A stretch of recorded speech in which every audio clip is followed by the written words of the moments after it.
আপনার মুখে রুচি নেই? জিভে রুচি ফিরিয়ে আনার জন্য মজার এক ভর্তা নিয়ে এসেছি আজকে আমি। তো এই ভর্তা দিয়ে ভাত খেলে রুচিও চলে আসবে, পেটটাও ভরে যাবে।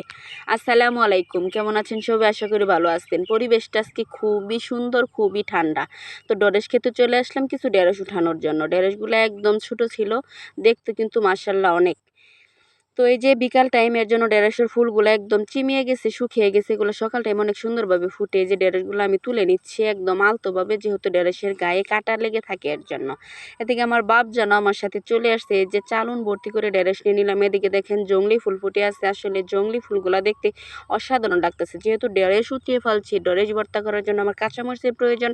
তো কিছু কাঁচামরিচ আমি উঠিয়ে নিলাম। আসলে আমার মনে হয় আমি পৃথিবীর সবচেয়ে সুখী ব্যক্তি, কেননা আমি না চাইতেও অনেক কিছু খেতে পারি, আমাদের শহরের মানুষে তা পারে না। গ্রামে আমরা টাটকা টাটকা শাক সবজি খেতে পারি। আমাদের মন যেমনই ফ্রেশ, তেমনই সবজিগুলোও ফ্রেশ। তো এই দেখেন ঢেঁড়সগুলো সুন্দরভাবে এখন ধুয়ে পরিষ্কার করে কেটে আমি বাতে এই যে সিদ্ধ করে নিলাম ঢেঁড়সগুলা। কিন্তু এখন শুকনা মরিচ কাঁচামরিচ কুচি দিয়ে ভালোভাবে ঢলে নিচ্ছি। এখন এই যে দেখেন ঢেঁড়স ভর্তা তো অনেকভাবে খেয়েছেন, এরকমভাবে খেয়েছেন, দেখেন একদম সবুজ রয়ে গেছে। এই ভর্তাটা খেতে কিন্তু ভীষণ মজা হবে। এরকমভাবে ঢেঁড়স ভর্তা করে দেখতে পারেন, আপনার মুখে এমন রুচি চলে আসবে, প্লেটে ভাত থাকবে না। ভিডিওটি ভালো লাগলে অবশ্যই লাইক কমেন্ট করে দিবেন। আল্লাহ হাফেজ।